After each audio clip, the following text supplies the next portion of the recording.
Howdy, folks. We are back with Advent of Code. This is going to be day 3, challenge 3, mull it over. Our computers are having issues, so I have no idea if we have any chief historians in stock. You're welcome to check the warehouse, though. Yes, that is where you find chief historians, is the North Pole Toboggan rental shop. So, the shopkeeper, see, this is the curse of anyone in software engineering. They think that you're magical with computers and can fix anything, and this shopkeeper clearly has the same idea. The computer is trying to run a program. Its memory is corrupted. All the instructions have been jumbled up. It looks like the goal of the program is to multiply some numbers. It does that with instructions like mul xy, where x and y are each 1 to 3 digit numbers. For instance, mul 4446 multiplies 44 by 46 to get a result of 2024. Similarly, mul 1234 would multiply 123 by 4. Program's memory has been corrupted. There are also many invalid characters should be ignored, even if they look like part of the instructions. Sequences like this, or this, or this, or this do nothing. Interesting here. You can see there's just extra spaces in there. I'm going to consider in the following section of corrected memory. So this is kind of cool because xmul could be a command, right? But we ignore it. This is ignored because it has square brackets. This one, even though it's do not mul, which you'd think would be a special command, they want you to run it anyway. This is ignored because of the square bracket there, and this one is fine even though they are just right next to each other. So really, I think the easiest way of handling this would be a regex. So let me show you kind of what that would look like. Regex 101. Regex 101 is a great site. Okay, so I paste my test string in here. So I'm looking for is MUL followed by this, but that's actually a capturing block, so we have to escape it. Okay, followed by any number. So a number is going to be 0 through 9. The plus indicates that it's multiple. So you can actually see if you look at the explanation here, they have some pretty cool data here. And then comma, no spaces. They were clear about that. Another number, a close bracket. Okay, and so then what I want to do is I want to actually capture that. And I want to capture as many of them as we find. So the asterisk is basically as many times as possible. So you can see we find this one. We don't capture, I guess group 0 empty string. Oh, that's interesting. Capturing group of all this, I think 1.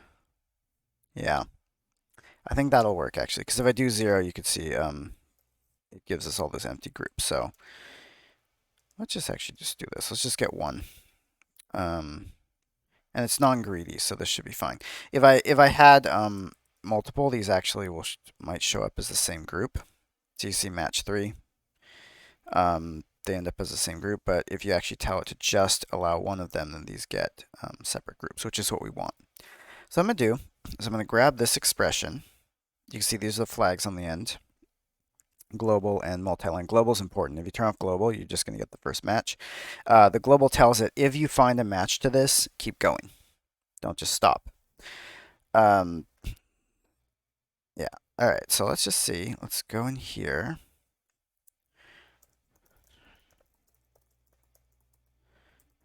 Expression. I'm just going to pass this in there. I actually want to load this file. Similarly, you'd think I just have copied this from before. File equals path.join, not package.json, sample1.code. Notice I'm using code for this.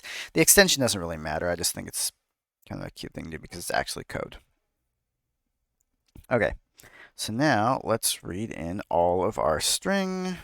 Const code equals fs.read file sync.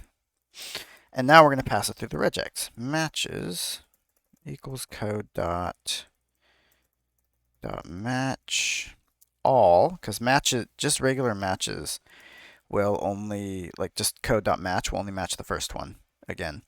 And actually, I should put, we were using the GM flags in here. You know what? I think that might be the second parameter of regex. Yes, flags is the second parameter. Cool. And then let's just log our matches. Now let's see what that does.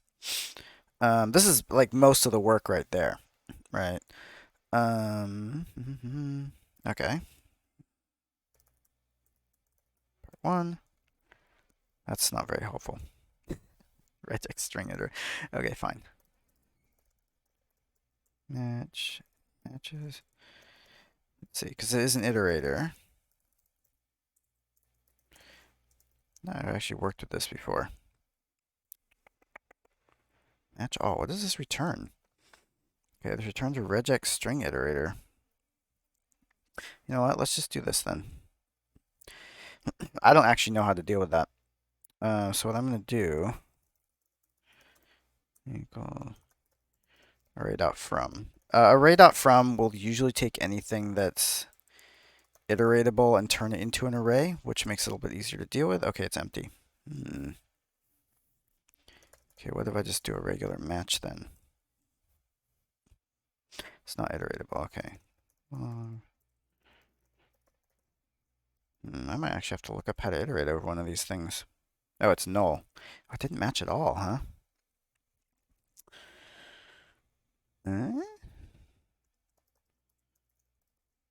This happens sometimes because sometimes the just make sure. Okay, we got that code in there.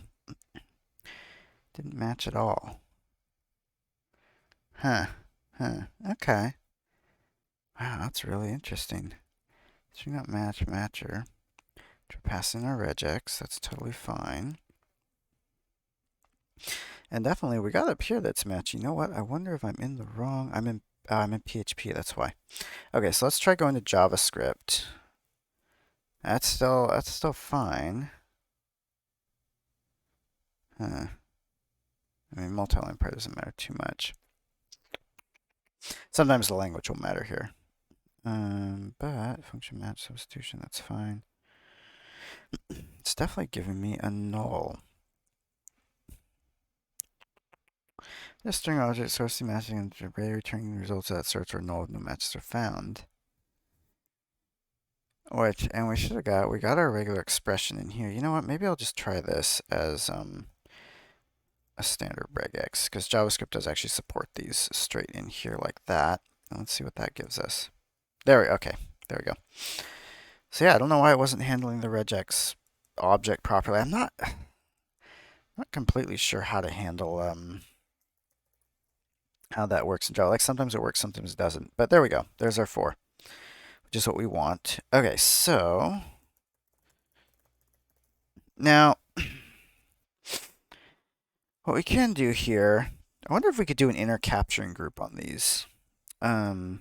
Because I really only care about the numbers. Actually. So see there's the match and the groups in there. I kind of want to see, basically I've just told these to capture those numbers individually because I really only care about the numbers. I don't actually care about the rest of what's coming in here. Let's just see what that gives us.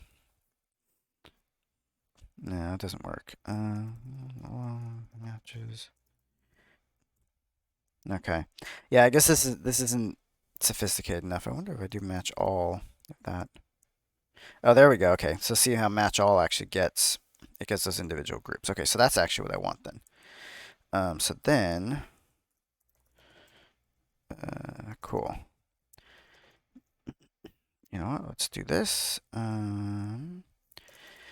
Equals % match of 2. Cool. And that'll get, because this is basically this is the input string. I don't know why it does it this way. It shows like this, and then sometimes these are different and sometimes they're the same. It really just depends on what you're doing. But then we've got that 2, that 4. We've got 5 and 5, 11 and 8, 8 and 5. Regex is magic. I've been working with code for 20, 25 years, and I still think regex is complete magic. Like, I don't know why JavaScript does this. I just know that, hey, match all does this thing. Match gives you just this one thing. Why? I don't know. But there's our numbers anyway. Result equals num1 times num2. And I believe we were adding them together. Okay, yeah. You know what? We could actually sum that then. Let's just do that. Matches.reduce, just for the fun of it. Match. 0. And that's just going to do a reduce, return sum plus result. I wouldn't always use a reduce. Like I would use a loop, like you saw, but I just want to show you can use a reduce in this particular case to get a total as well. Total of all mole is total. Matches that reduces not function. Oh right, because matches isn't technically an array. And so that's the thing. You can actually use, you can get length on it. You can use the for of or for in this, but you can't actually call things like reduce or for each on some of these because match all is not an array. It's a regex spring iterator. But I think, yeah, the array.from turns it into an array, which does have these things, which is an O of n operation, you know, so it's not cheap, but we're already doing an O of n operation here, so it's not a big deal. Which actually, this whole thing I think is, well, I don't know the O of n of regular expression match. It's interesting. Anyway, 161. That is what they get here. Okay. So let's look at our algorithm. First, get our file, get our code, use a somewhat complicated regex to not only get the multiplications as a capturing block, which means that all this data gets captured, we actually capture the inner numbers. And so you can see how regex helps us very cleanly cut through this code. If this was actually looking at real code where it didn't care about white space, you know, and stuff like that, then you wouldn't be able to use a regular expression as easily against it, or it'd be more complicated. I would actually, the other thing you could do here is actually create like a parse tree system, which could be kind of fun, but also a lot more code. But regular expressions are really good for this sort of thing. Then turn that into an array, so we can call reduce it, get those ints, which are just going to be here in the matching group. So we don't even have to do any more work. The regex does a ton of work for us. It's kind of the benefit of the regex is think about how much code we would have had to write to make this happen. But think about how unreadable this is. Like, it's so hard to figure out what this is doing if you're not familiar with regular expressions. Even if you are familiar with regular expressions, you have to really look at it. So you use them sparingly. Multiply it, add to the sum. Yeah, let's get our input. Oh my god. Wow, there's a lot of different code in here. A lot of moles, though. Okay. Input. Okay. Okay. There's multiple lines, too. I guess this should handle lines because I put the M flag for multi-line. So I think that should be okay. 1. Okay. Another large number. Let's just try it. See what it does. Okay, cool. Now we're going to remember to do part 2. Let's take a look at part 2. Some of the conditional structures are still intact. If you handle some of the uninterrupted conditional structures, you might be able to get even more accurate results. The do instruction enables and the don't disables. Okay. Only recent do or don't implies. So basically you come through here, you get your multiplication. You hit don't, and this one won't run, and this one won't run, and then you hit undo, which has the do, and then this runs. That's interesting, because that's harder to do with a regex. Well, you know what? Actually, what we could do is we could possibly use the same capturing group. At this point, I'm really thinking, oh man, I really wish I'd had actually used a parse tree, because the parse tree would be really good with this. But it's okay. So we want to capture. I'm not gonna filter these out here, the do's and don'ts, because I actually don't know how to do that in regex. But what I do want is I'm going to use an or here, which I think I can do. Apparently not like that.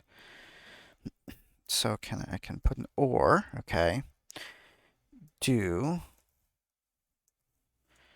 like that, okay, and then I can put an or don't. And so what this is going to do is pull in all of these groups in order.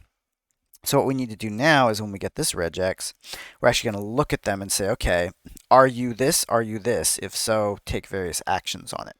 Okay. And actually, for the fun of it, maybe I'm just going to match the actual argument of this. or the operation, just so that I have that nicely. See, because now that'll be that group every single time. So let's actually copy this, because a lot of this we're going to use. Now, my matches, let's grab in our new, again, you see how much work regular expression saves us.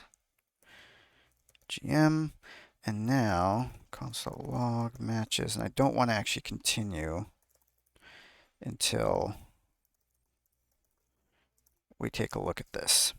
So let's just see what that gives us. Of course. Okay, let's just do the array then. Array,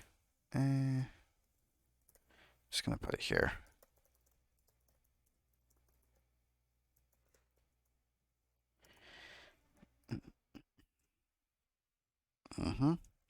Oh, I'm still doing this on input. Let's put this on the sample, and I think they actually gave us a different sample this time. Let's just see. Because I don't remember the don't and do being in this previous one. Yeah, do not is in there, but yes, okay, so we've got a different sample. Okay, let's look at sample 2. Okay, so now you can see we have this, and the first part here is the instruction. So we can always look at that second item, or third item in the list and get the instruction. Unless you're here, in which case it's all the fucking way down there for some reason. It doesn't make any sense to me. This is what I mean, like, I don't understand why these things work the way that they work. But you know what I'm going to do? We're just going to do this. Filter, map, match, filter, match.filter, undefined. I'm just going to filter out all the undefines. And then, there we go. That will always give me that third parameter is always going to be the argument, and then, or the operation, and then those. So there you go. That's a little complicated little chunk of code there. Normally I'd actually write that out in more lines, but not at the moment. Okay, so let's see. We're going to say operation equals match 2, and this one is actually going to be now 3 and 4, which I'm not going to use. If operation equals mul, then at that point, we're actually going to do this. You know what? I don't like keeping this in the reduce anymore. I do want to keep it in a loop because I don't want to throw off anything. Total plus equals result. Okay, so let active equals true, and then if we see else if operation equals don't, active equals false. Then else if operation equals do, active equals true. Okay, now we're going to say if non-active continue. So at this point now, we have a slightly better system. We're actually getting an operation and parameters. So here we're saying, okay, we get the operation. If it's a multiplication operation, we only continue if we are, or we only move forward if we're active. If we're not active, we skip. If we are active, we get those integers, continue on. Otherwise, we go false, we go true. So it's a slightly more complicated system now. Okay, same puzzle input. Let's try that. Let's try that on this actually. Yes, assignment to constant. I keep doing this. No, I know that's fine. 48. 48, okay, because it's just those two that are active. Cool, so let's try this on our input. All right, let's grab that. That is less, yeah. And there we go. Completed day 3. So there's your part 1, part 2. I like this. This is, you can see we're starting to build out a little parser. If given more time, there's a lot of code in here. You could do a bunch of stuff here, like the why, the what, the where. In fact, what we could also do, there is a way to build this regex so that instead of having to put a bunch of ors in here, we actually just say any, like I could actually say any A through Z apostrophe and underscores like that. And then actually get rid of that block, and it would still, oh no, it doesn't match because I don't have the apostrophe. There it is. And it still matches.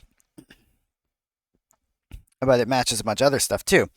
So you can see like any validly formed function is now in there, and there's also, there's also ways of getting these parameters and like making sure you get the parameters as capture groups. Like regex is wild with this stuff. So we could always continue with this. So anyway, I like this example, or this project. I think it was pretty fun. I hope this is fun for y'all. I'll see y'all next time.